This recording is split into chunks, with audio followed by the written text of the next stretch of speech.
Dedicamos este tutorial a los instrumentos financieros híbridos a los que hace referencia el Plan General de Contabilidad dentro del apartado 5.1 de la norma de registro y valoración novena.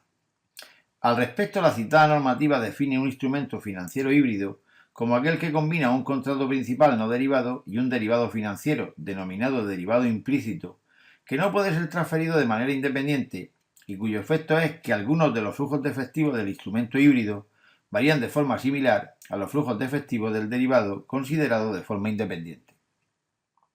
Ejemplos de este tipo de instrumentos son la emisión de bonos referenciada a la evolución de un índice o un préstamo contratado por un determinado plazo y tipo de interés que tras su vencimiento pueda extenderse por otro plazo de tiempo en condiciones que no sean las de mercado. El reconocimiento y valoración de los instrumentos financieros híbridos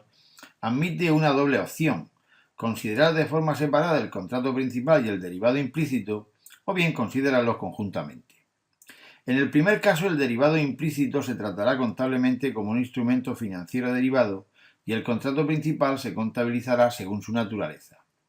No obstante, si la empresa no pudiera determinar con fiabilidad el valor razonable del derivado implícito, el mismo se valorará por la diferencia entre el valor razonable del instrumento híbrido y el del contrato principal, si ambos pudieran ser determinados con fiabilidad. No obstante, para que la empresa pueda reconocer y valorar por separado el contrato principal y el derivado implícito, se deberán de dar simultáneamente las siguientes circunstancias. Las características y riesgos económicos inherentes al derivado implícito no estarán estrechamente relacionados con los del contrato principal. Un instrumento independiente con las mismas condiciones que las del derivado implícito cumpliría la definición de instrumento derivado. Finalmente, el instrumento híbrido no se valorará por su valor razonable con cambios en la cuenta de pérdidas y ganancias. En aquellos casos en los que la empresa no pueda valorar separadamente el derivado implícito, o bien no pudiese determinar de forma fiable su valor razonable, ya sea en el momento de su adquisición como en una fecha posterior, tratará a efectos contables el instrumento financiero híbrido en su conjunto como un activo financiero o un pasivo financiero incluido en la categoría de otros activos o pasivos financieros a valor razonable, con cambios en la cuenta de pérdidas y ganancias. Este mismo criterio se aplicará cuando la empresa opte, en el momento de su reconocimiento inicial, por valorar el instrumento financiero híbrido a valor razonable.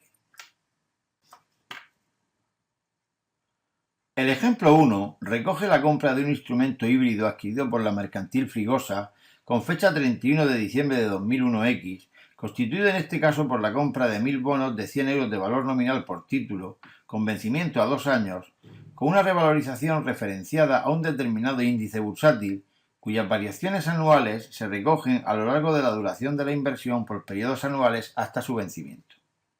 A partir de la información suministrada, el supuesto pide el registro contable de las operaciones derivadas de la inversión realizada por la mercantil Frigosa, prescindiendo por simplicidad de los gastos de formalización de la operación.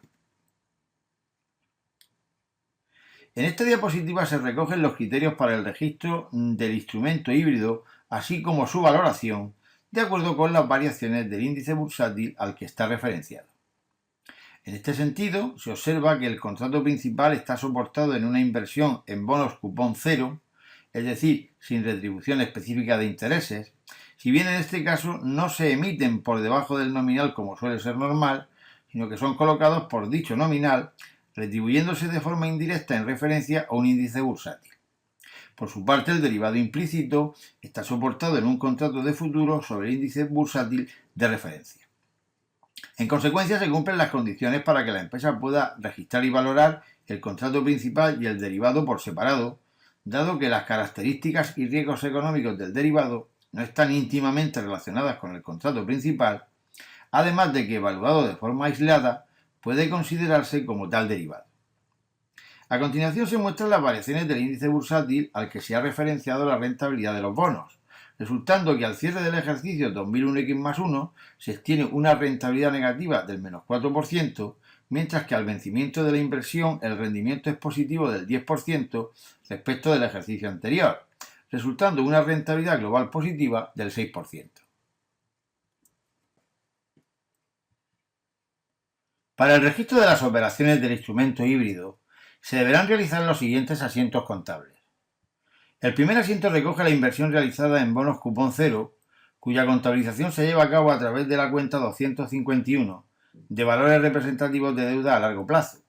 mientras que el asiento segundo refleja la pérdida por la rentabilidad negativa obtenida sobre el contrato de futuro del índice bursátil, que es del menos 4%, lo que genera un cargo en la subcuenta 6.630, cuya contrapartida es la subcuenta 1.765, de pasivos por derivados financieros a largo plazo, cartera de negociación.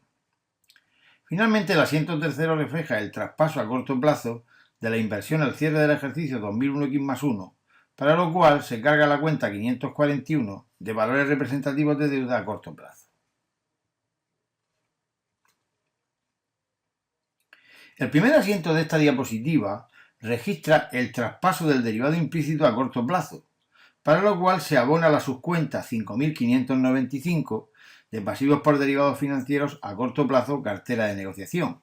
contabilizando el asiento segundo la valoración del derivado implícito al cierre del ejercicio 2001X+2, fecha de vencimiento de los bonos,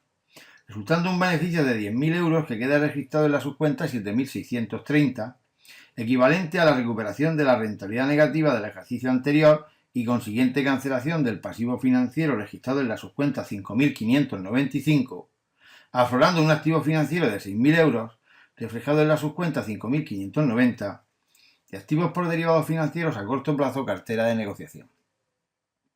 Finalmente, el tercer asiento registra la cancelación del instrumento híbrido mediante el cobro a través de cuentas de tesorería de la empresa de la cantidad de 106.000 euros, correspondiente al importe nominal de los bonos por 100.000 euros contabilizado en la cuenta 541, así como del derivado implícito por 6.000 euros, reflejado en la subcuenta 5.590, quedando ambas cuentas canceladas. Y con estas explicaciones damos por terminado este vídeo tutorial relativo a la problemática contable de los instrumentos financieros híbridos. Gracias por la atención prestada.